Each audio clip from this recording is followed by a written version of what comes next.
우리 하나님의 말씀은 열왕기하 19장입니다. 열왕기하 19장 14절부터 19절 말씀까지입니다. 열왕기하 19장 14절부터 19절까지 말씀입니다. 우리 한 목소리로 함께 봉독하겠습니다. 히스기야가 사자의 손에서 편지를 받아보고 여호와의 성전에 올라가서 히스기야가 그 편지를 요 앞에 펴놓고 그 앞에서 히스기야가 기도하여 이르되 그룹들 위에 계신 이스라엘의 하나님 여호와여, 주는 천하만국의 홀로 하나님이시라. 주께서 천지를 만드셨나이다. 여호와여, 귀를 기울여 들으소서. 여호와여, 눈을 떠서 보시옵소서. 산헤립이 살아계신 하나님을 비방하러 보낸 말을 들으시옵소서. 여호와여, 아수르 여러 왕이 과연 여러 민족과 그들의 땅을 황폐하게 하고 또 그들의 신들을 불에 던져 싸우니 이는 그들이 신이 아니요 사람의 손으로 만든 것 곧 나무와 돌뿐이므로 멸하셨나이다. 우리 하나님 여호와여, 원하건대 이제 우리를 그의 손에서 구원하옵소서. 그리하시면 천하만국이 주 여호와가 홀로 하나님이신 줄 알리다 하니라. 아멘. 할렐루야. 하나님께서 이번 5월 달에도 우리 세봄 사경회를 통해서 은혜 베풀기 위해서 귀한 목사님을 보내주셨습니다. 또 기대하는 마음으로, 또 준비된 마음으로 주님 앞에 나온 줄로 믿습니다. 우리 하나님은 기대한 것만큼 은혜를 베풀어 주십니다. 분명히 이번에 꼭 은혜 받을 사람이 있어요. 그게 내가 되었으면 좋겠어요. 우리 이명슬 목사님 첫 시간 위기를 극복하는 인생, 그런 제목으로 말씀해 주실 텐데 우리 목사님을 보내주신 하나님께 우리 영광의 박수로 맞겠습니다.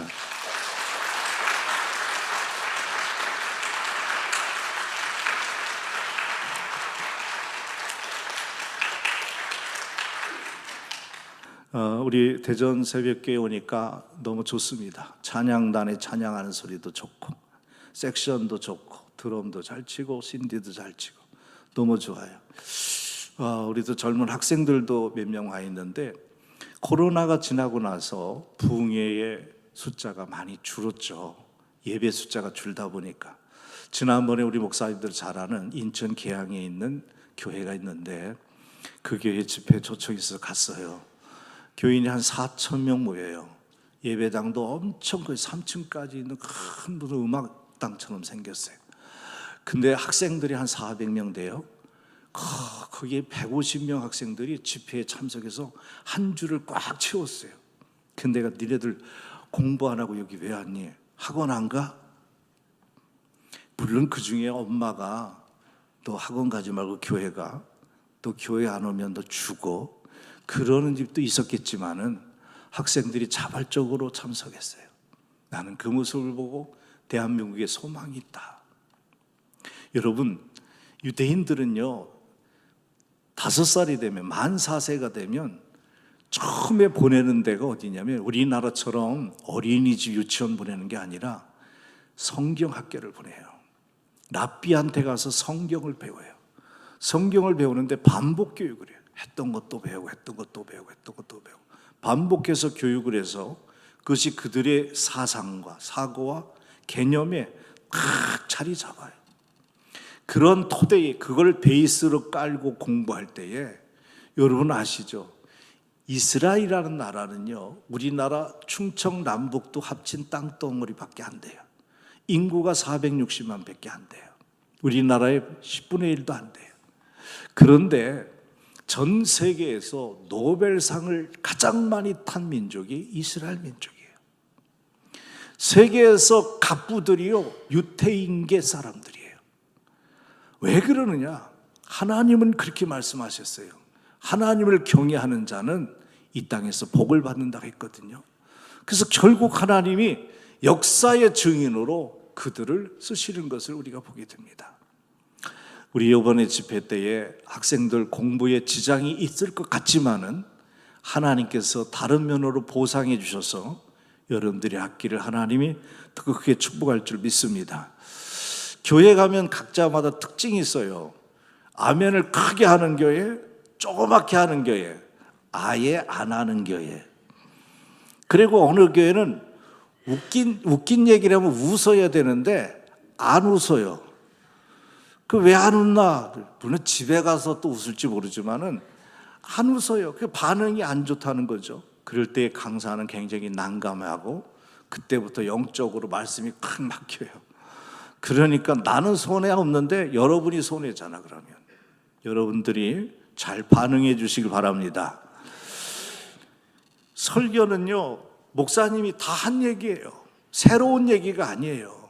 다 한 얘기인데 하나님께서 또 새로운 강사를 세워서 말씀을 전할 때에 그때마다 하나님이 또 새로운 은혜를 느낌으로, 감각으로 전달해 줄 때가 있어요. 그런 은혜가 이번에도 있기를 바랍니다. 좀 우리 같이 분위기를 모기 위해서 뭐 아는 얘기인지 모르지만 들었으면 더 크게 웃으시고 안 들으신 분은 적당히 웃어주세요. 어떤 젊은 청년이 열심히 공무원 시험을 봤어요. 공무원 시험을 보려고 공부를 많이 해서 공무원 시험에 합격을 했어. 너무 신난 거예요. 집안에 경사가 일어났어요. 그에 흥분한 나머지 처음에 발령지가 어딘가 했더니 동네 동사무소였어요. 동사무소 민원실에 딱 앉은 거예요. 처음으로 민원을 받는 거예요. 생전 태어나서 처음으로 민원을 받는데 얼마나 설레고 떨렸겠어요. 근데 민원이 드디어 자기 앞으로 딱 온 거예요. 번호표를 보니까 맞아요. 그래서 인사하고 첫 민원을 처리하는데 얼마나 감격스럽고 설레겠어요. 그래서 어서 오십시오. 무엇을 도와드릴까요? 그랬더니 이분이 나이가 좀 있으신 분인데 뭐라고 했냐면 사망 신고하러 왔습니다. 집안에 이제 누가 돌아가셨나 봐요. 그래서 사망 신고하러 왔습니다. 그랬어요.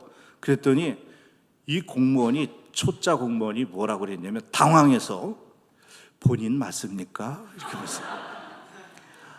아니, 죽은 사람이 어떻게 사망 신고를 해요? 본인 맞습니까? 우리가 민원을 처리할 때에 무슨 등본을 띈다든가 인감을 뛸 때 본인이 하잖아요. 그래서 대리인을 보내야 되잖아요.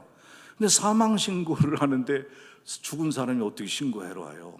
이 사람이 당황해가지고 본인 맞습니까? 이렇게 물었어요. 그랬더니 민원인도 더 당황했죠. 그래서 하는 소리가 본인이 와야 되는 건가요? 이렇게 했단 말이에요.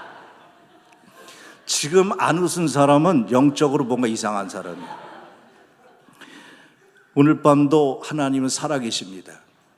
하나님은 여러분의 인생에 놀라운 계획을 세워놨습니다. 그 놀라운 계획을 발견하는 사람은 인생의 성공자가 되는데 학교에서 그것을 발견하는 것도 아니고 가정에서 발견하는 것도 아니고 하나님이 주신 말씀을 통해서 발견하게 되고요. 그것을 발견한 사람은 충분히 하나님이 계획해놓은 놀라운 축복의 길을 걸어가게 될 줄 믿습니다. 우리 이번 집회는 그것을 발견하는 시간입니다. 그런데 문제는 발견하고 싶어도 발견하지 못하는 이유는 우리의 눈이 어두워져서 그래요. 어두워지는 데는 두 가지 이유가 있어요. 하나는 죄 때문에 어두워지는 경우도 있어요. 죄악 때문에. 나는 여러분을 죄인으로 정죄하고 싶지는 않아요. 이래봬도 나는 젠틀한 목사니까. 그래서 여러분들의 죄를 지어서 보지 못한다고 하고 싶지는 않고 두 번째에 초점을 맞추고 싶은데 그것은 바로 뭐냐면 왜 우리가 그것을 발견하지 못하느냐? 하나님이 우리에게 준 그 귀한 축복을 발견하지 못하는 두 번째 이유, 그것은 걱정, 염려, 근심, 두려움 때문이에요. 이런 것들은 항상 상황 속에서 나에게 엄습해와요. 그것 때문에 내가 하나님의 놀라운 계획이 나에게 담겨져 있음을 발견하지 못하고 내 인생은 왜 이것밖에 안 되나, 내 팔자 타령하고 조상 부모 원망하고 그리고 사는 사람이 많아요. 그렇지 않아요. 하나님은 여러분은 개개인 한 사람 한 사람을 주목해 보시고 여러분을 사랑하시고 축복하세요. 거기에 여러분들이 그것을 눈을 떠야 되는데 왜 그러느냐? 죄 때문에 그것을 못 보고, 두 번째는 두려움과 걱정과 염려 때문에 그런 거예요. 이것을 오늘 걷어내버리는 그래서 하나님이 내 인생에 세우는 놀라운 계획을 발견하는 성숙한 시간이 되시기를 축복합니다. 하나님은 때로는요, 우리에게 가장 소중한 것을 가져갈 때가 있어요. 너무 내가 소중히 여기고 정말 내가 간직했던 이 보물과 같은 것을 뺏어갈 때가 있어요. 그리고 그것을 통하여서 나를 힘들게 하고 절망하게 하고 눈물 흘리게 될 때가 많아요. 저도 여기서 지금 멀쩡하게 생겼지만은 제가 7, 8년 전에 반마비가 왔었어요. 마비가 와가지고서 이 2달 동안 교회 목회를 못하고 쉬었어요. 우리 부교육자들한테 세워놨더니 그 중에 선임 부교육자가 속여가지고 교인들을 선동해서 자기가 교회를 뺏으려고 그런 일이 서로 벌어졌어요. 너무 제가 마음이 아팠어요. 거기에 수석 장로 한 분이 결탁해가지고 교인들이 저희 교회가 분당에서 한 200~300명 정도 출석했었는데 절반이 흔들렸어요. 절반이 제가 아팠을 때에 이거 너무 억울해. 아팠을 때 그런 사단이 일어난 거예요. 그래서 저한테 교회를 나가라. 그래서 내가 하나님께 물어봤죠. 하나님, 나보고 나가라는데 나가야 돼요? 말아야 돼요? 그랬더니 하나님이 아무 대답을 안 해. 그래서 내가 그 사람들 했지. 하나님 앞에 물어봤더니 대답을 안 하시더라. 그래서 나 안 나간다 그랬어요. 또 저를 지지하는 교인들은 울면서 장로님 2분은 저를 지지하고 한 분은 저를 학대하시고, 그래서 그분들이 교회를 나가서 교인이 어느 날 주일날 보니까 반밖에 안 남았어요. 너무너무 마음이 아팠어요. 저는 너무너무 괴로웠어요. 그래서 저희가 사례금도 받지 못하고 아이들 교육을 못 시키고, 그래서 우리 아들 둘을 어떻게 할 수가 없어. 학원도 못 보내고 학교도 중단시켜. 그래서 제가 후배 선교사가 중국의 장춘이라는 데서 선교를 하는데 홈스테이를 한 달 해가지고, 그래서 그 선교사가 한국에 마침 와 있다 해서 만나러 갔습니다. 그래서 선교사님, 내가 이러여저러해서 아이들을 가르칠 능력이 안 되니 우리 아들 둘을 좀 맡겨주세요. 그때 우리 아들이요, 그 20년 전이네요. 우리 아들이 그때 그 고등학교 1학년이었고 하나는 중학교 2학년이었어요. 갑자기 아빠가 니들 학교 더 이상 못 가르치니 유학 가라. 유학 가라니까 깜짝 놀라죠. 좋은 데 가는 줄 알고. 중국에 유학 가라. 20년 전에 중국 유학 간다고 학교에 가서 자퇴를 시키러 선생님을 만나러 갔더니 선생님이 하는 소리가 나를 훑어보더니, 아니 중국도 유학 갑니까? 선생님 그러세요. 근데 가야 됩니다. 왜냐하면 싸서, 학비가 싸고, 그리고 거기 가면은 어떻게든지 선교사가 거둔다고 했으니까. 그래서 보냈어요. 장춘이라는 시골 도시예요. 거기를 제가 집사람하고 데리고 가서 두 아들을 강제로 끌려가다시피 한 거죠. 거기다 맡기고서 학교를 보냈는데, 그래도 큰 녀석은 그래도 국제고등학교 보냈고, 그리고 작은 녀석은 중국 한족 학교를 보냈는데 한국 사람이 한 명도 없는, 한 클래스에 인구가 많으니까 80명이야. 그리고 낙후된 지역.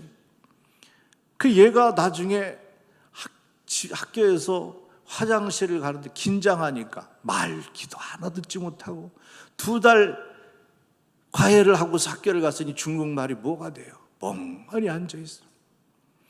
그래서 배가 아프니까 화장실 갔더니 중국 화장실이 그 시골 학교가 얼마나 열악한지 그냥 똥이 이렇게 막 쌓여오니까 들어갔다 깜짝 놀래가지고 집에까지 팍 선생님 집에 뛰어와서 볼일 보고 가면 선생님한테 너 어디 갔다 왔냐고 혼나고. 그래서 나중에 알고 봤더니 제가 한번 가서 보니까 걔 일기장을 봤어요. 어느 날 일기장 보니까 중학교 2학년 녀석이 집에 가고 싶다, 집에 가고 싶다, 집에 가고 싶다. 한 장 빽빽하게 똑같은 단어, 집에 가고 싶다, 집에 가고 싶다. 정말 그 일기장을 붙잡고 저는 엉엉 울었어요. 그리고 하나님을 원망했죠. 하나님, 내가 목사를 안 했으면 애들을 이렇게까지 만들지 않았을 텐데 이게 도대체 공평한 하나님이십니까? 하나님께 대들었어요. 그리고서 제가 선교사한테 좀 얘가 이러니 잘 좀 심신을 관리해서 잘 좀 지도해달라. 큰 애도 마찬가지예요. 큰 애도 뭐 언어가 돼야죠. 그래서 공부를 하는데 결론만 얘기할까요? 결론만 얘기할게요. 얘들이요, 중국에요, 법대, 북경으로 가서 법대를 들어갔는데 외국인 전형에서 전체 학교에서 공부를 하는, 시험을 보는데 한국 애가 4등, 일본 애가 3등, 프랑스 애가 2등, 1등이 한국 수석 입학했는데 그게 우리 아들이에요. 남이 집구석이 잘 됐으면 아멘이랬다 했지. 그래 너 잘났다 그러는 것 같기도 하고, 난 지금 눈물이 나 죽겠는데 그때 생각하면. 그래서 애들이 둘 다 고등학교, 중학교, 대학교까지 공부를 잘 마쳤어요. 그리고 들어오기 전에 이명박 대통령 때 한중일, 한국, 일본, 중국 정상회담이 베이징에서 있었는데 우리 아들이 그 수행위원들의 통역관의 멤버로 들어갔어요. 그리고 나와가지고 한국에 와서 이제 군대를 가는데 어학병 시험을 보는데 150명, 중국 어학병 중에 150명 중에 1등으로 또 합격이 돼서 국방부로 들어갔어요. 그 얘가 이제 대학밖에 안 나왔는데, 중국에서 대학밖에 안 나왔는데 이제 뭡니까, 취직을 해야 되잖아요. 제대에 가서 취직을 하는데, 아니 하나그룹의 금융연구소에 한 명을 뽑는데 1,500명이 지원했어요. 근데 우리 아들이 됐어요. 네? 부러워하세요 좀. 그리고 얘가 잘 나가다가 집에 가고 싶다 했던 중학교 2학년 막둥이가 그런 일이 있는 거예요. 그리고서 그 아이가 그 다음에 어떻게 됐냐면은 현대자동차에 중국 전문가를 채용한다는 공채가 떠서 놓더니 거기 덜컹 돼버렸어요. 거기 다니다가 이제 배가 불렀는지 연봉 더 많이 준다는 SK 이노베이션에 또 거기서 또 뽑으니까 거기를 지원했는데 또 들어가서 과장으로 들어갔어요. 그 지금 과장이 돼가지고요, 상해 주재원으로 갔는데, 물론 장가도 가고 아이돌 그룹 여자 그 가수 JJ라는 가수가 있어요. 여러분 집에 가서 유튜브 쳐보면 나와요. 가수 JJ, 본명 김경아. 그 가수가 중국에 촬영을 갔다가 우리 아들이, 우리 둘째 아들이, 큰 아들은 베이스를 치고 둘째 아들은 찬양 리더예요. 그래서 북경에 대학생 연합 찬양대에 찬양단을 이끌어간 리더였어요. 거기서 집회에서 찬양을 리더하는데 우리 며느리개가 가수였는데 거기 집회 참석했다가 인도하는 리더한테 뿅 가가지고, 그래서 거기서 만나가지고 결혼을 했는데, 인사 와가지고 제가 얘가 너무 이뻐, 그래서 우리 아들이 많이 속앓이 할 것 같아서 앉혀놓고 니들 결혼하고 싶냐? 했더니 네. 야, 너 결혼을 하려면 연예인 그만둬. 연예인 보고 연예인 그만두라면 죽으라는 거잖아요. 근데 얘가 믿음이 좋아요. 믿음이 좋아요. 아버님이 시키는 대로 하겠습니다. 그래서 기획사에 페널티 물고 그만뒀어요. 그래 얘가 얼마나 애가 이쁘고 믿음도 좋은지, 야, 애를 셋이나 낳네. 그래서 국가 혜택도 많이 받아요 지금. 그래서 지금 상해에 지난달에 주재원으로 가가지고 연봉이 1억이에요. 한 달에 1,000만 원씩 월급 타고 자가용 나오고 한 달에 600만 원짜리 그 아파트에 살아요. 회사에서 해줬대. 그리고서 아이들을, 우리 손주 애들 둘 초등학교 다니고 하나는 어린애인데 초등학교를 했는데 영국 국제학교를 한 학기에 4,500만 원이래 등록금이. 그 회사에서 다 대줘. 근데 미쳤다 그랬어. 저놈의 회사는 월급보다 복지가 더. 근데 그렇게 해줘요. 내가 이렇게 자랑하니까 여러분들이 이제 시무룩해지기 시작하는데, 무슨 얘기하려고 했냐면, 그때 제가 아이들을 보내놓고 거기서 장춘이라는 시골, 저도 처음 가봤어. 하얼빈 밑에예요. 연변 옆에. 거기서 집에 오는데 집사람하고 얼마나 울었는지 몰라요. 애들 깰까봐 새벽에 새벽 비행기를 타고 오느냐고 잠자는 방에 문 저렇게 들여다보고 잠자는 모습 이불만 덮어주고 그리고 나왔어요. 근데 나중에 그 녀석들이 아빠 엄마가 가는 거 알았대. 근데 왜 인사 안 했냐 했더니 눈물 날까봐 못 일어났대. 참 그때 생각하면요, 하나님이 너무 야속했어요. 내가 버린 건지 자식들을 하나님이 뺏어간 건지 이해를 할 수 없었어. 지금 해보니까 우리 큰아들은요, 큰아들도 정말 자만해하고 결혼해서 딸 하나 낳아가지고 수원 옆에 키운 거기서 회사를 해서 대표이사예요. 그 두 아들을 하나님께 축복을 하시는데, 그때 옛날에 그 어려움을 당할 때는요, 이런 날이 올 줄을 저는 상상도 못했던 거예요. 우리 집은 망했다. 너희들은 애비 잘못 만나서 망했다. 그랬는데 그들은 그렇게 생각 안 해요. 아니에요. 아버지가 목사님이라는 게 난 너무 좋아요. 아버지가 목사님이라 저희는 타락하고 싶어도 타락하지 못했어요. 아버지가 목사님이라 저는 교회 가기 싫어도 교회 꼭 가서 예배 드렸어요. 신들음을 하나님 부르면서 기도했어요. 그럴 때마다 하나님 위로해 주시고 힘 주시고 지혜 주셔서 공부를 잘하게 하셔가지고 졸업도 수석 졸업했어요. 인민대학이라고 북경에 있는 우리나라 고려대학교하고 같은 자매교를 맺는 법학대학이 있어요. 자, 그런 일을 하나님께서 주시면서 제가 지금까지 생각해 보면 그런 얘기예요. 여러분, 인생을 살면서 누구나 위기를 당하고 어려운 일을 겪습니다. 근데 그때 순간에는 몰라요. 제가 그때 너무 힘들고 교회로 돌아와서 이제 하나님께 기도하는데 기도가 안 나와. 그래서 하나님께 나와서 저 혼자 기도할 때 교회 와서 혼자 있는 거야. 기도가 뭔지 아냐요? 아버지! 이 소리만 하는 거예요. 아버지! 더 이상 할 말이 없어. 기도가 안 나와. 뭐라고 기도를 해야 되는데 아버지 몇 시간 동안 그리고 집에 가는 거예요. 그게 전부였어요. 하나님이 내 속을 모르셨을까? 왜 모르셨겠어요? 사랑하는 여러분, 때로는 우리에게 가장 귀중히 여겼던 자식을 뺏길 때도 있어요. 우리가 잘 아는 미리암과 아론의 어머니가 요게벳이잖아요. 어느 날 요게벳이 또 아기를 낳는데, 그 요게벳이 아기를 낳은 아들이 이제 애굽에 통치하에 있었기 때문에 히브리 사람들은 바로 왕의 명령에 의해서 다 죽여라. 히브리 사람들이 아기를 낳으면, 산의 아이를 낳으면 무조건 다 죽여라. 산파들에게 국명령을 내린 거예요. 이 여인이 결국 아기를 몰래 숨겨요.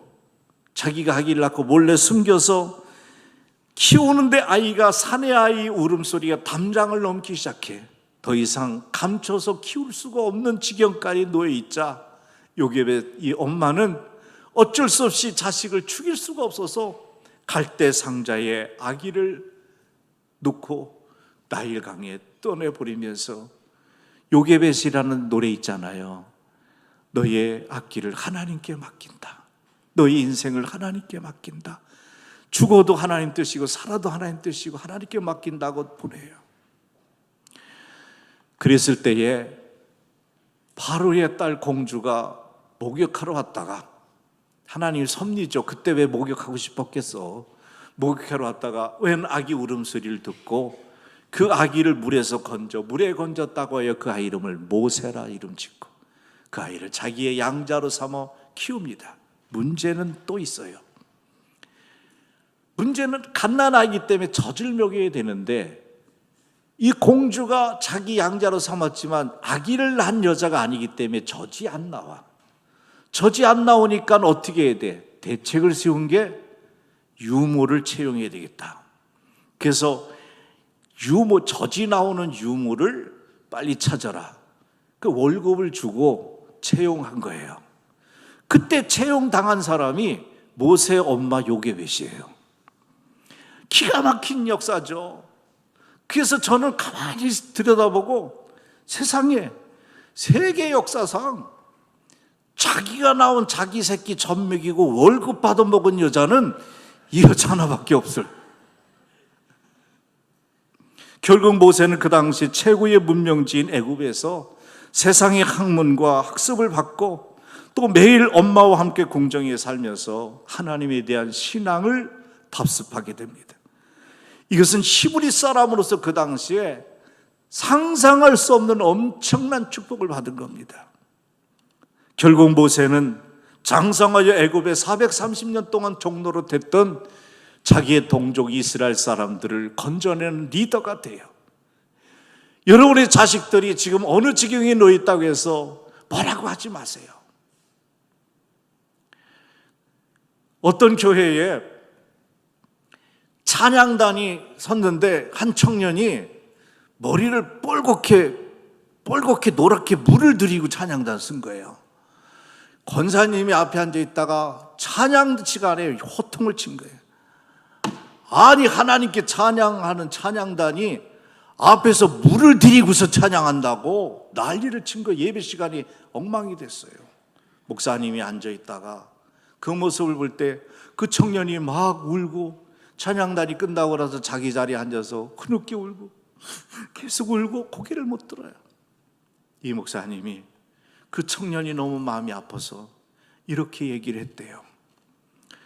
여러분 나이가 먹으면 머리가 하얘지잖아요. 하얘지는데 우리 교회 보니까 염색한 사람 많으네. 권사님도 염색하고 장로님 염색하고. 그러면서 아니, 까만 머리 노랗게 한 거나 하얀 머리 까맣게 한 거나 물들인 건 똑같은데 왜 색깔 갖고 따지냐고. 하나님은 차별하지 않는 하나님이신데. 그래가지고 위로를 해줬다. 여러분, 여러분의 자녀들이 지금 여러분의 기대에 못 미치는 게 아니라 여러분의 욕심에 못 미친 거겠죠. 하나님은 여러분 자식들을 여러분에게 줄 때 반드시 그 자식을 통해서도 하나님 영광 받을 수 있는 계획을 다 세워놓으셨어요. 내 자식이 불구가 됐던, 공부를 못하던, 키가 작던, 건강이 좀 부족하던, 그건 문제 안 돼요. 오히려 건강해서 죄 짓는 사람도 있고요, 공부 잘해서 교만해가지고 망하는 사람도 있어요. 하나님이 붙들어 주시고 하나님이 복을 줘야 그 인생이 복된 인생이 되는 거예요. 하나님께서는 우리들에게 때로는 이해할 수 없는 일을 그냥 방치해 두는 것처럼 보일 때가 많아요. 베드로가 어느 날 갈릴리 바다에서 고기를 잡는데 한 마리도 못 잡았어요. 예수님이 가서 그렇게 얘기해요. 깊은 곳에 오른편에 그물을 내려라. 그래서 그물을 내리라 할 때에 베드로가 한 마리도 못 잡았다 그랬잖아요. 만약에 베드로가 좀 대여섯 마리라도 잡았으면, 아이고 니신지 모르지만 나 밤새 그물 내리고 그물 짓느냐고 지금 피곤해 죽겠어요. 그래도 대여섯 마리 잡았으니까 이거 가져가서 우리 식구들하고 구워 먹든지 지져 먹으면 되니까 됐어요. 내일 또 잡으면 되지 뭐. 됐어요. 그랬을 거예요. 근데 베드로가 한 마리도 못 잡았어. 여기서 한 마리도 못 잡았다는 것은 자기의 실력, 자기 방식, 자기 기술, 자기의 능력으로 아무것도 못했다는 거예요. 완전 실패자가 됐다는 거예요. 만약에 거기서 베드로가 고기를 많이 잡았다면 예수님의 제자가 되지 못할 수도 있었어요. 정말 초대교회가 얼마나 부흥이 됐습니까? 예루살렘 교회가 3,000명, 5,000명, 나중에는 카운트가 안 될 정도로 무리를 이룰 때에 대표 당의장이 베드로였잖아요. 그런 놀라운 역사를 이루는 베드로가 되지 못했을 뻔했다고요. 실패했기 때문에, 한 마리도 못 잡았기 때문에 그런 영광을 받게 된 거예요. 여러분, 사업하면서 지금 부도 위기가 나 있다든가, 또 장사하면서 어려움을 당한다든가, 직장에서 실직하는 일이 생겼다고 해서 낙심하지 마세요. 여러분의 인생 끝난 게 아니에요. 하나님은요, 내 문을, 내가 바라문을 막을 때는 열어놓고, 다른 문을 열어놓고 막지 그냥 다 막지 않아요. 내가 고지식하게 그냥 내 욕심대로, 내 생각대로만 봤기 때문에 그래요. 하나님은 반드시 더 좋은 일을 열어주실 거예요.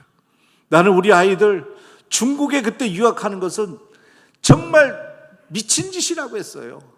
그런데 그 이후에 보니까 우리 아이들이 필드에서 일을 하고 직장을 다닐 때에는 우리나라의 경제가, 그때는 그러지 않았잖아요. 우리나라 경제가 의존도가 70%가 중국이에요. 그렇게 바뀐 거예요. 그러니까 어딜 가도 대우를 받는 거예요. 중국말 잘하면, 중국어 잘하면 대우를 받는 시대가 돼가지고 그렇게 잘 풀리는 거예요. 우리 큰아들도 중국 계열 쪽에 사업을 시작했고요. 하나님은요, 우리 생각하고 다릅니다. 반드시 여러분에게도 좋은 일이 일어날 줄 믿습니다. 오늘 본문 말씀해 보면 고대 세계 이스라엘의 위치는 북쪽 국가들과 남쪽 국가들을 연결하는 다리와 같은 중요한 위치에 있었습니다. 그러므로 이스라엘은 강대국들 사이에 결코 평온한 나라가 되지 못했어요. 이스라엘의 남북 시대, 즉 분열 왕국 시대에 남쪽 유다 히스기야, 즉 14년의 아수르 왕 사네립이 이스라엘 성을 에워싸고도 온갖 조롱과 유혹과 위협의 말로 유다 백성을 괴롭혔을 때였어요. 오늘 그런 말씀 앞에서, 위기 앞에 유다 왕 히스기야는 이 당한 위기를 어떻게 극복했는가? 성경은 계시성이 있어요. 계시성이 있다는 그 용어의 표현은 무슨 말이냐면, 그 당시에 히스기야에게 역사하신 하나님이 오늘날 내가 아멘하면 내 하나님이 된다는 거예요. 그러니까 히스기야가 당한 위기를 우리가 알고 그대로 여기서 배워가지고 히스기야처럼 하면 히스기야를 도운 하나님, 히스기야의 위기를 건지신 하나님이 저와 여러분도 건질 줄 믿습니다. 우리 찬양 한 장 하고 갈까요? 드럼도 쳐주시고. 아무것도 두려워 말라, 주 나의 하나님이 지켜주시네. 우리 찬양 한 장 합시다.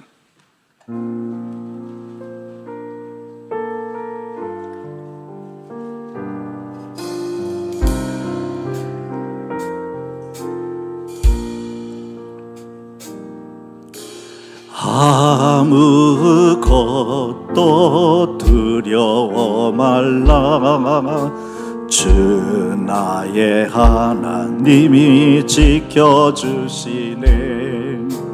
놀라지 마라, 겁내지 마라, 주님 나를 지켜주시네. 아무것도 두려워하지 맙시다.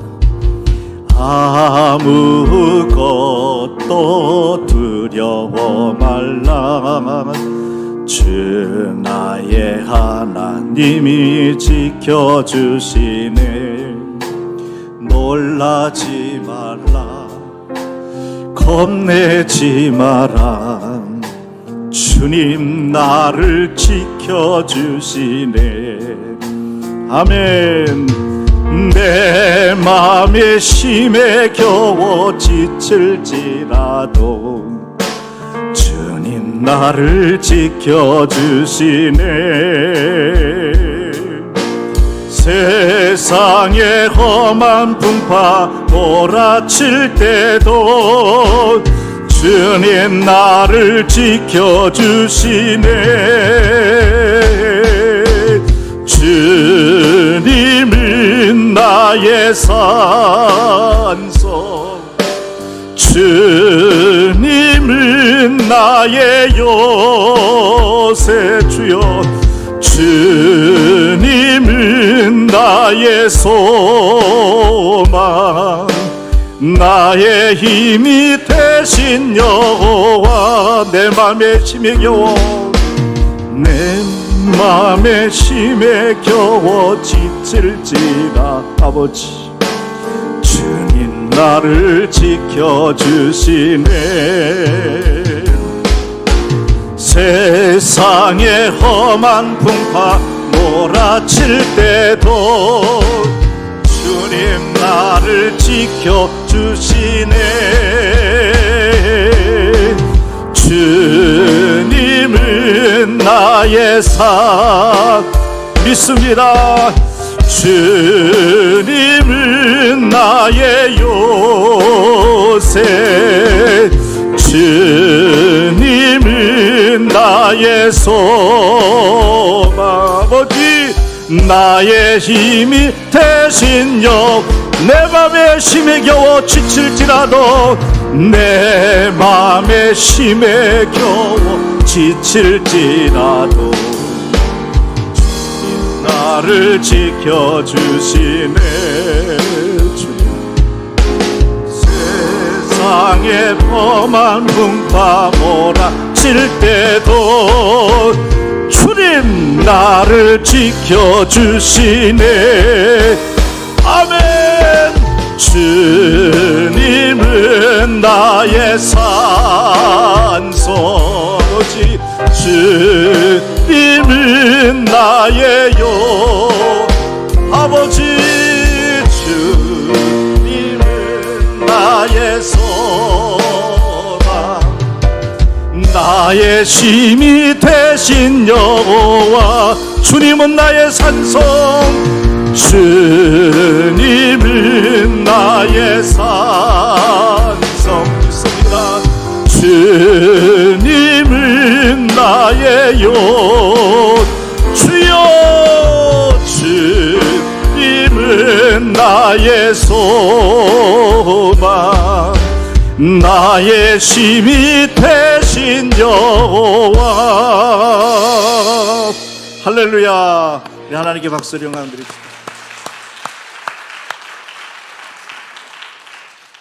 정말 무엇과도 바꿀 수 없었던 우리 두 아들을 낯선 타국의 시골 동네에 던져놓고 올 때에 제 가슴은 그때 생각하면 찢어져요. 그런데 하나님은 그것까지 섭리하셨더라고요. 지금 저들이 이렇게 에이스가 돼가지고 이렇게 멋지게 잘 쓰임받을 줄 누가 알았겠어요. 너무너무 감사하죠. 위기 속에 처한 히스기야도 정말 이 상황에서 어떻게 해야 될까? 그런 위기를 당한 내용은 뭔가를 먼저 살펴보면, 히스기야 왕은 그 앞전에 있던 왕들이 행했던 친아수르 정책을 폐해합니다. 그러니까 앞에 있는 왕들은, 아수르는 우리나라를 말하면, 옛날을 말하면 조선과 청나라였어요. 그러니까 거기에 조공을 바치고 그 사람들이 시키는 대로 하고 거기에 머리를 조아리고 굴복한 거예요. 근데 히스기야 왕이 되고 나서, 아니 우리는 하나님의 백성인데 왜 저들한테 우리가 그렇게 굴복하고 머리를 조아려야 되느냐? 이제부터는 아수르의 정책을 폐지한다. 왕령을 내린 거예요. 그리고 하나님께 힘을 얻어가지고 블레셋과 싸워서 블레셋을 점령하면서 나라가 더 강해지기 시작한 거예요. 이런 일이 일어날 때에 아수르가 이것 봐라, 이놈들 봐라 하고선 그때 18만 5천 명의 대군을 이끌고 수도 예루살렘을 포위하고 하나님을 해방하는 편지를 써서 히스기야를 조롱하기 시작합니다. 히스기야가 이 상황을 볼 때에 18만 5천이라는 그 군대는 이스라엘 남유다 사람들 전체 백성을 다 합친 것보다 더 많았어. 근데 어떻게 저 군대를, 훈련된 군사를 당해낼 수가 있겠어요? 도저히 해결할 방법이 없어서 히스기야 왕은 이사야 선지자한테 제일 먼저 사람을 보냅니다. 이게 방법이에요. 문제가 생겼을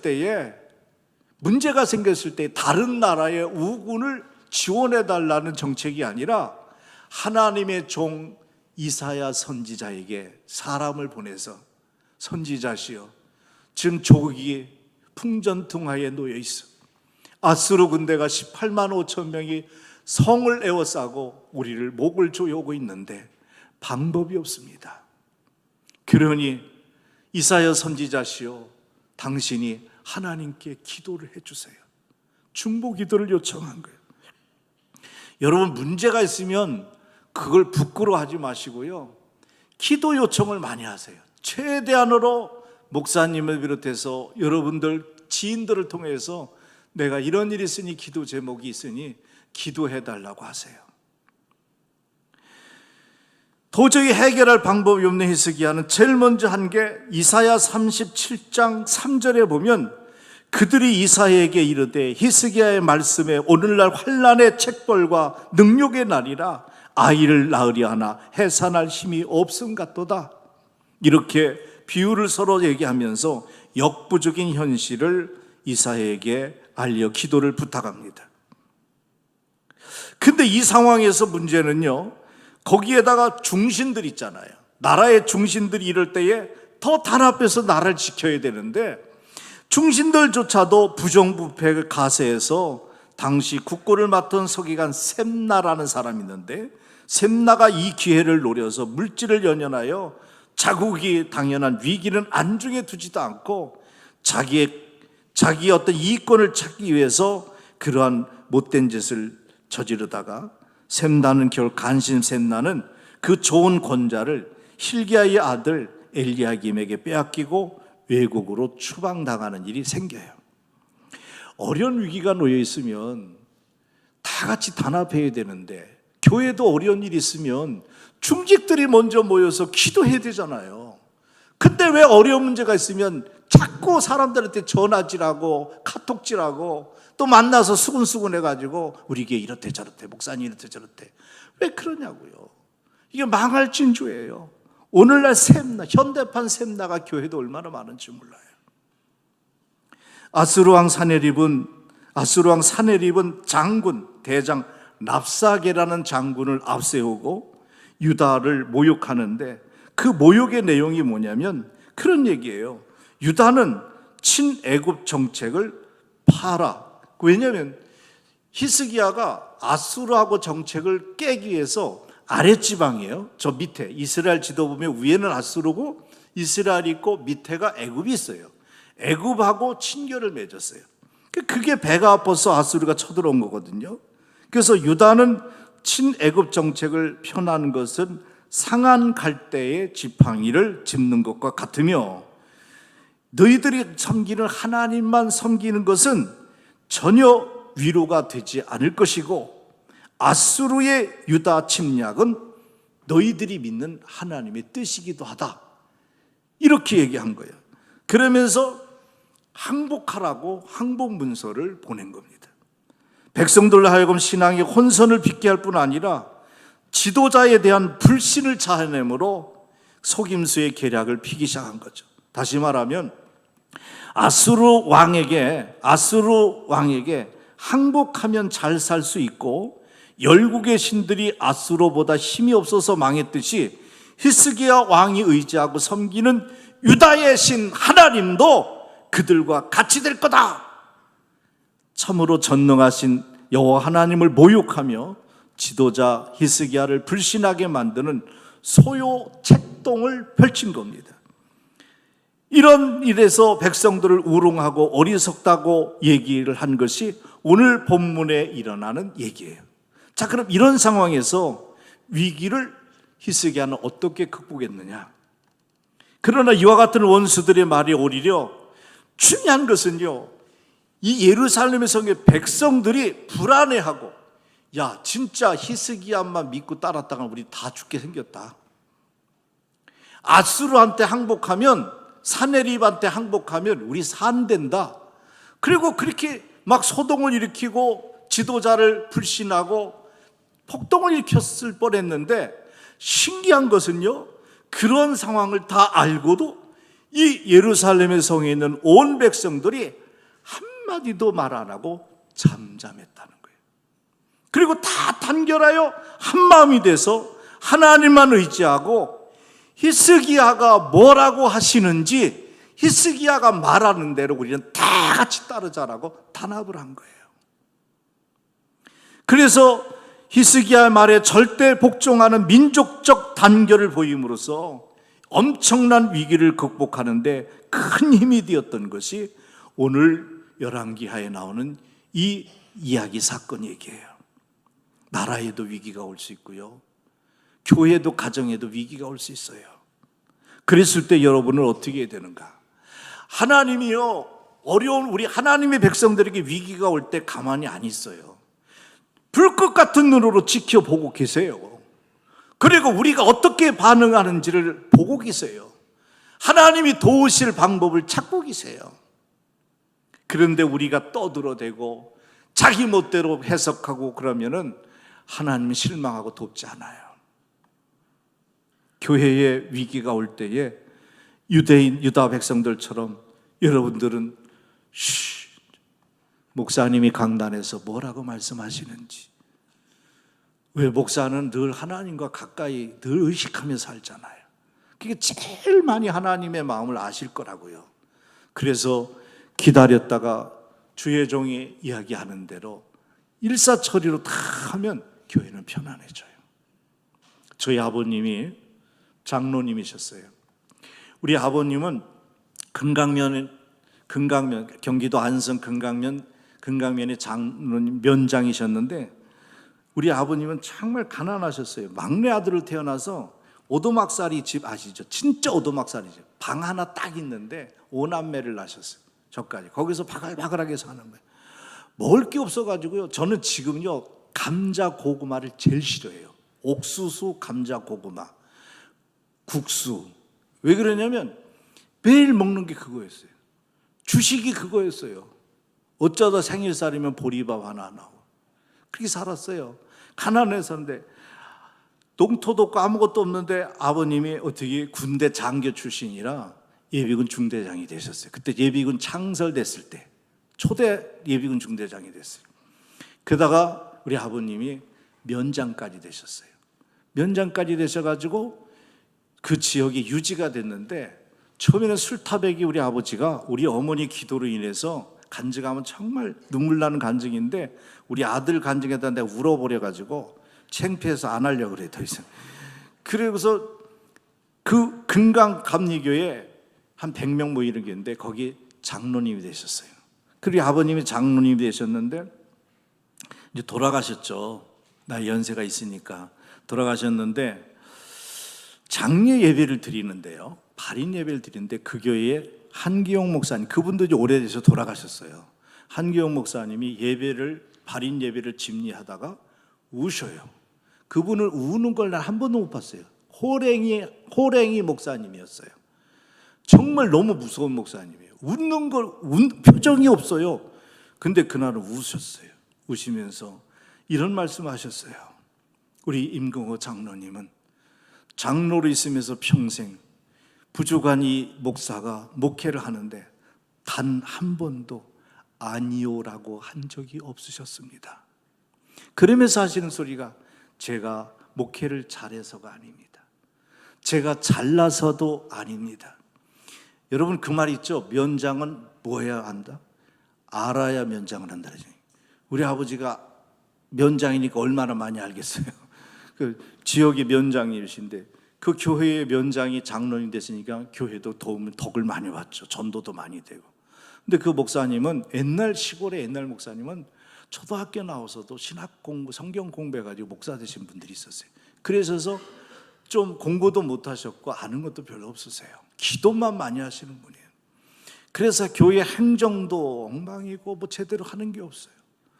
근데 우리 아버님이 재정부장을, 장로님이라 재정부장 오래 하셨는데, 목사님이 딸네 집에 가는데도 장로님 저 딸네 집에 잠깐 갔다가 하루 지나 내일 올 테니까 내일 새벽에도 장로님이 인도해 주세요. 예, 그러면 또 재정에서 그 교통비를 또 이렇게 지급해 드리고 그랬어요. 그거 다 드린 거예요. 그러면서 목사님이 우시면서 우리 장로님은 내가 무슨 얘기를 해도 아니요라는 적을 한 번도 한 적이 없으셔요.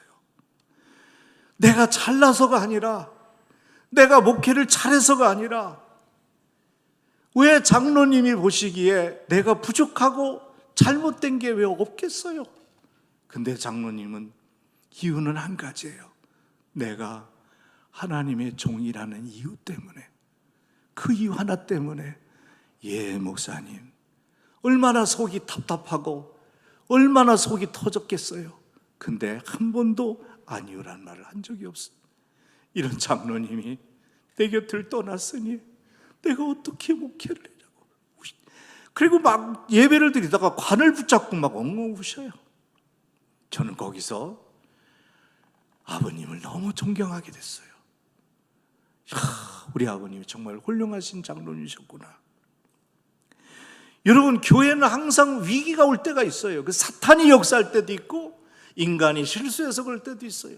목사도 인간인지라 잘못 판단을 잠깐 미스할 때도 있죠. 그럴 때 우리는 항상 주목해 볼 것은 강단에서 선포되는 말씀이 무엇이냐, 그것을 보시고 여러분들이 거기에 아멘하며 기도하면 신기하게 하나님이 더 큰 은혜로 해결해 주십니다. 믿으면 아멘합시다. 하나님 제1주의로 행하는 히스기야 왕은 국방의 요인들과 만남에 의논하기 전에 먼저 전능하신 하나님 앞에 나갑니다.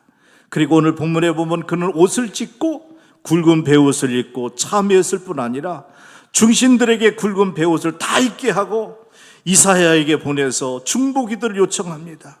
고난과 능욕의 날 해산할 힘이 없어 비참한 실정을 하려 하나님의 사람으로 하여금 여호와께 기도해달라고 요청합니다. 인간보다 하나님을 먼저 만났기에, 왕으로서 누구보다 먼저 참회 기도를 드릴 수 있었기에, 하나님의 사람에게 기도를 호소할 수 있는 지혜가 있었기에, 그러므로 인간이 가장 위대하고 능력 있게 되어지는 순간은 하나님을 만나는 순간입니다. 또한 위기를 극복하는 길도 먼저 하나님을 만나는 데 있습니다. 계속적으로 여호와 하나님을 희망하며 대적해오는 아수르 왕의 사네립의 도전장을 받아든 히스기야 왕은 그 편지를 들으니까 기가 막힌 거예요. 네가 믿는 하나님은 힘없고 가짜야. 너 때문에 백성들이 지금 곤욕을 겪고 있어. 너가 쓴 정책은 잘못된 정책이야. 너 이렇게 까불면 죽어. 이거 지금 이렇게 된 거 네가 믿는 하나님이 뜻이기도 해. 이렇게 에게 조롱할 때에 히스기야는 그 편지를, 이 편지를 붙잡고 너무 기가 막혀가지고 그 편지를 들고 어디를 갔냐면 중신들에게 베옷을 입고선 회개하고 엎드려라.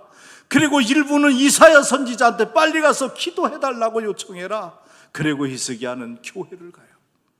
성전에 올라가서 성전에 앞에서 이렇게 꿇어 엎드려 갖고 편지를 하나님께 보인 거예요. 하나님, 이것 좀 보세요.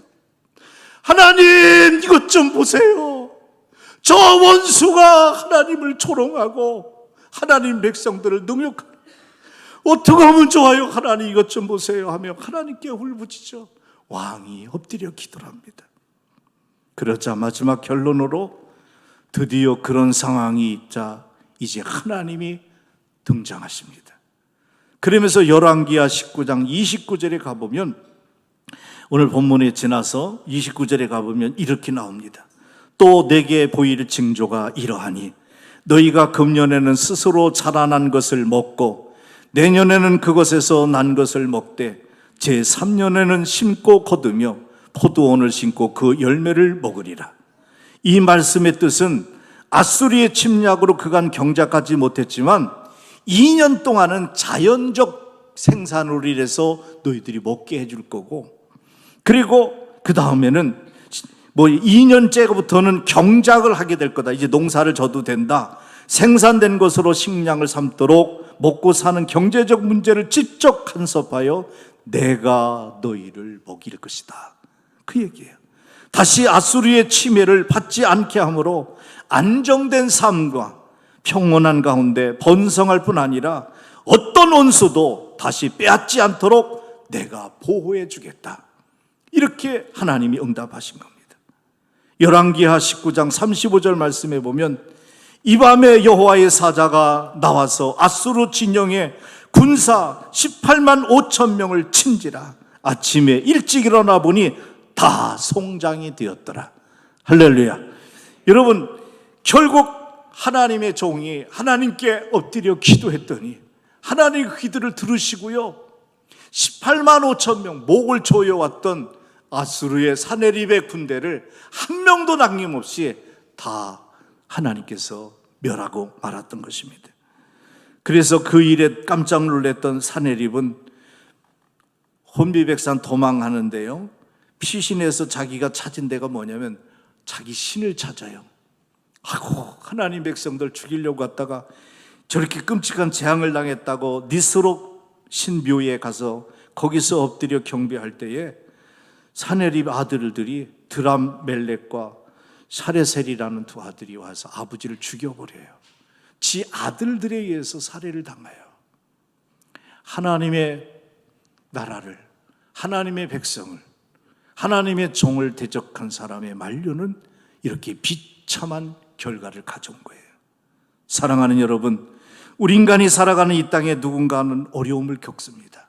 그것이 정치적인 위기든 경제적 위기든 사상적 위기든 신앙적 위기든 가정의 위기든 많은 위기가 도전해 옵니다. 그런 어떤 위기 상황 속에서도 신앙의 사람 히스기야 왕처럼 여러분 교회에 나오세요. 하나님께 나와 엎드리세요. 하나님은 절대 여러분의 기도를 외면하지 않아요. 아무리 죄인이라 할지라도 하나님은 들으세요. 여러분의 간절한 기도를, 히스기야의 기도를 들으신 하나님이 오늘 밤도 들어줄 줄 믿습니다. 마지막으로 전쟁에 매우 귀중한 것이 뭐냐면 마실 물이에요. 물이 없으면 전쟁에서 굉장히 낭패인데, 더군다나 이스라엘은 식수가 매우 귀한 나라 아닙니까? 아무 데서나 땅 판다고 해서 샘물이 터지는 나라가 아니에요. 그런데 아수르 대군이 쳐들어와 예루살렘 다윗성을 포위했잖아요. 근데 성 안에 갇혀있는 이스라엘 백성들이 여러 날을 버틸 때에 제일 위급한 상황은 뭐냐면 마실 물이 떨어진 거예요. 물이 떨어지니까 이들은 이제는 물이 떨어져 기갈이 돼서 죽을 지경이 됐어요. 그랬는데 열왕기하 20장 20절이나 역대하 32장 30절의 말씀에 이 배경이 연결해서 보면 히스기야 왕이 이제 이거 안 되겠다, 우리가 이제 죽게 돼서 목말라 죽게 됐으니까 이것을 해결할 수 있는 길을 찾자. 그들은 그 나라의 지형을 잘 아니까 성 밖에 기온샘이라는 샘이 있었어요. 기온샘은 가뭄이 없고 가뭄에도 마르지 않는 물이 풍부한 샘이었어요. 저 기온샘만 성 안으로 끌어들일 수 있다면, 그렇다면 우리는 살 수 있을 텐데, 그래서 특공대를 조직해서 몰래 빠져나가서 기온샘을 찾아가요. 기온샘에서 너희들은 예루살렘까지 땅굴을 파라. 그 굴을 파내려 오는 거예요. 굴을 파내려 오는 거예요. 그리고 성 안에서 밖으로 또 굴을 파고 나가요. 그 여기서도 안에서도 굴을 파고 나가고 밖에서도 기온샘에서도 몰래 땅 속으로 파고 들어오니까는 이 아수르 군대가 몰랐던 거죠. 그 파고 들어오고 나오는데 노영 역사는요, 그 당시에는 무슨 측량하는 기계가 없잖아요. 그러니까 대충 적당히 이쪽 방향이 되겠다고 믿음으로 기도하면서 판 거예요. 그래서 판 게, 저도 목사님도 가보셨는지 모르지만은 그 기온샘에서 성 안으로 들어오는 그 통로, 수로가 파 있는 걸 거기 사람이 걸어갈 정도로 이렇게 틈새가 돼 있는 동굴이에요, 굴이에요. 그 물이 걸리 들었는데 지금도 물이 쫄쫄쫄 흘러요. 또랑물처럼 흐르는데, 그걸 이렇게 보니까 S자 형식으로 갔어요. S자 형식으로 이렇게 됐는데, 마지막에 그 서로 안에서 파고 나간 사람들과 밖에서 파고 들어온 사람들이 딱 마주쳐요. 이거는요, 기술로 된 게 아니에요. 믿음으로 팠는데 하나님이 그렇게 만나게 하신 거예요. 그래서 거기서 딱 만나가지고 딱 열렸을 때 이제 기온샘의 물이 쫙 콸콸콸 흘러가지고 성 안으로 쏟아져 들어오기 시작한 거예요. 쏟아져 들어와서 성 안에, 물이 하나도 없던 성 안에 큰 웅덩이에 샘물이 생겼는데 그 샘물이 이름이 실로암이에요. 그래서 소경도 실로암에 가서 씻으면 눈을 뜨게 하고 모든 병자들도 고침받는 놀라운 역사가 일어났던 실로암.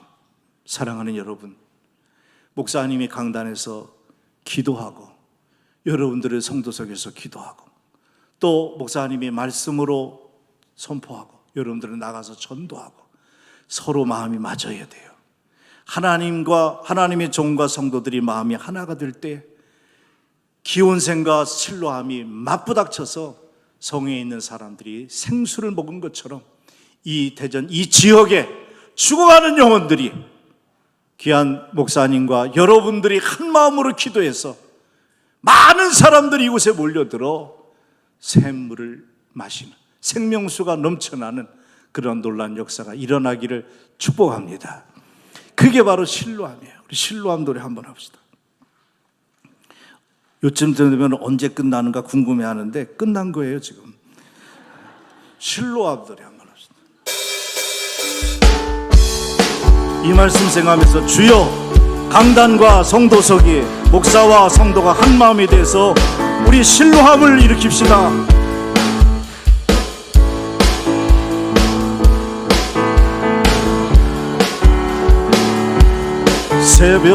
새벽을 찾아 떠난다. 종이 울리고 닭이 울어도 내 눈에는 오직 밤이었. 우리가 처음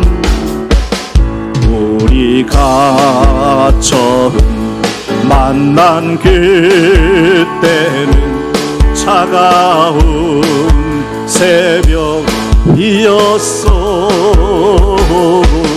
당신 눈 속에 여명이 있음을 나는 느낄 수가 있어. 오 주여, 오 주여, 당신께 감사하리라. 내게 주심을 아멘. 나에게 영원한 이끌음 속에서 떠나지 않게 하소. 어두운 밤에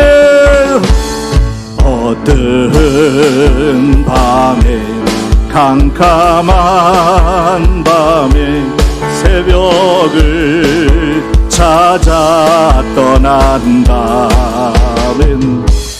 종이 울리고 닭이 울어도 내 눈에는 오직 밤이었어. 우리가 처음 만난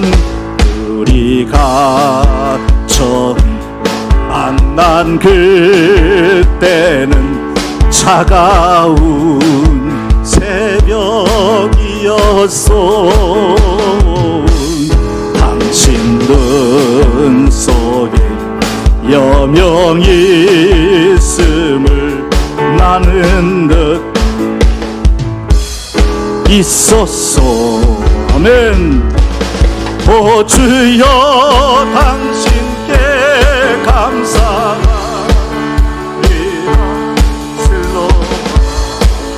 내게 주심을 나에게 영원한 사랑 속에서 떠나지 않게 하소. 오 주여, 오 주여, 당신께 감사하리라. 실로암 내게 주심을 아멘 아멘. 나에게 영원한 사랑 속에서 떠나지 않게 하소서. 할렐루야.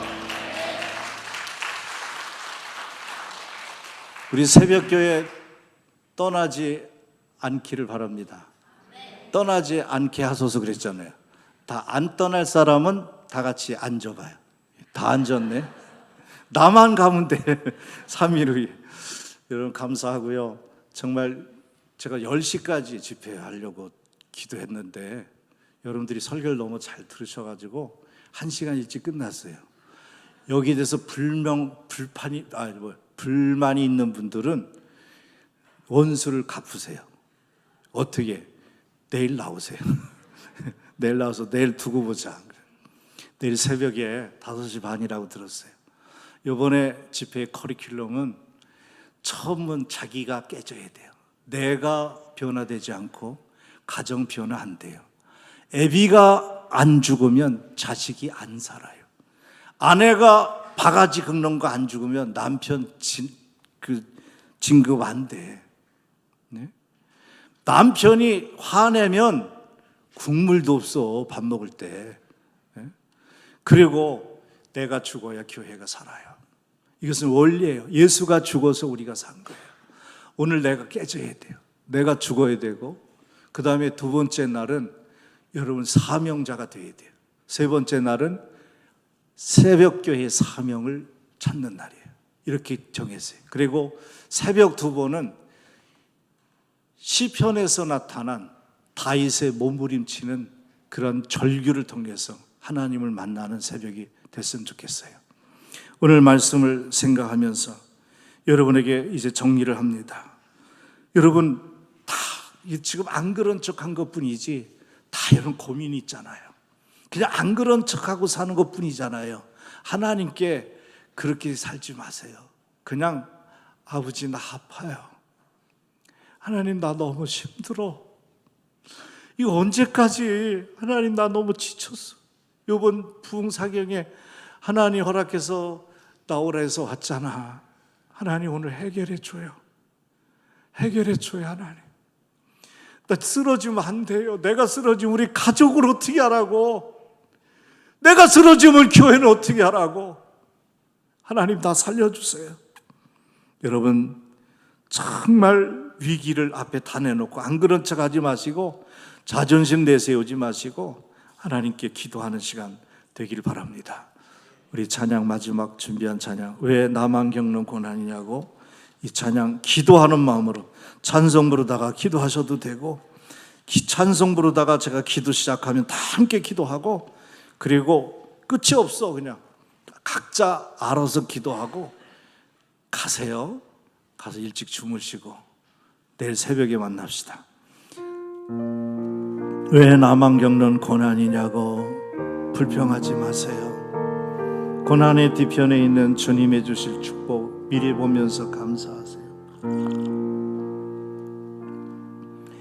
왜 나만 겪는 고난이냐고 불평하지 마세요.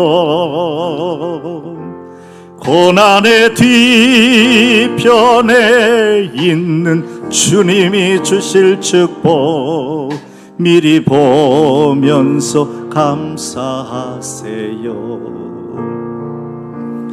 너무 견디기 힘든 지금 이 순간에도 주님이 일하고 계시잖아요. 남들은 지쳐 앉아 있을지라도 당신 말은 일어서세요. 아멘. 힘을 내세요. 힘을 내세요. 힘을 내세요. 주님이 손잡고 계시잖아요. 주님이 나와 함께함을 믿는다면 어떤 병도 이길 수 있잖아요. 왜 이런 슬픔 찾아 왜 나에게 이런 일이 일어났는지 원망하지 마세요. 당신을 잃은 것보다 주님께 받은 은혜 더욱 마음에 감사하세요. 너무 너무 견디기 힘든 지금 이 순간에도 주님이 일하고 계시잖아요. 남들은 지쳐 앉아 있을지라도 당신만은 일어서세요. 아멘. 힘을 내세요. 힘을 내세요. 주님이 손잡고 계시잖아요. 주님이 나와 함께함을 믿는다면 어떤 고난도 견딜 수 있잖아요. 다시 한번 합니다. 왜 나만 겪는 고난이. 기도할 분은 기도하세요. 불평하지 마세요. 고난의 뒤편에 있는 주님이 주실 축복 미리 보면서 감사하세요. 너무 견디기 힘든 지금 이 순간에도 주님이 일하고 계시잖아요. 남들은 지쳐 앉아 있을지라도 아버지 일으켜주세요. 힘을 내세요. 힘을 내세요. 주님이 손잡고 계시잖아요. 주님이 나와 함께함을 믿는다면 어떤 걱정도 이길 수 있잖아요. 왜 이런 슬픔 찾아왔는지 원망하지 마세요. 당신은 잃은 것보다 주님께 받은 은혜 더욱 많음에 감사하세요. 너무 견디기 힘든 지금 이 순간에도 주님이 일하고 계시잖아요. 남들은 지쳐 앉아 있을지라도 당신만은 일어서세요. 아멘. 힘을 내세요. 힘을 내세요.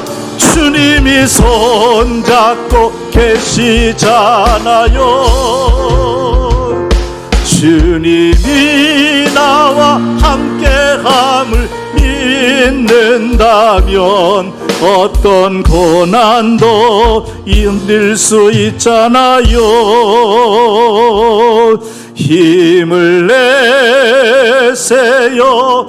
힘을 내세요. 주님이 손잡고 계시잖아요. 우리 두 손 들고 합시다.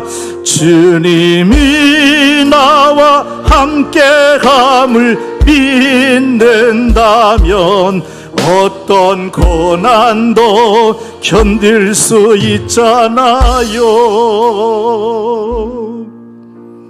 사랑하는 성도 여러분, 저도 제 자식들을 못난 애비가 낯선 타국 알지 못하는 시골에 버리고 온 적이 있었습니다. 나는 평생 우리 아이들한테 용서를 구하여야 되는 애비가 되고 말았습니다.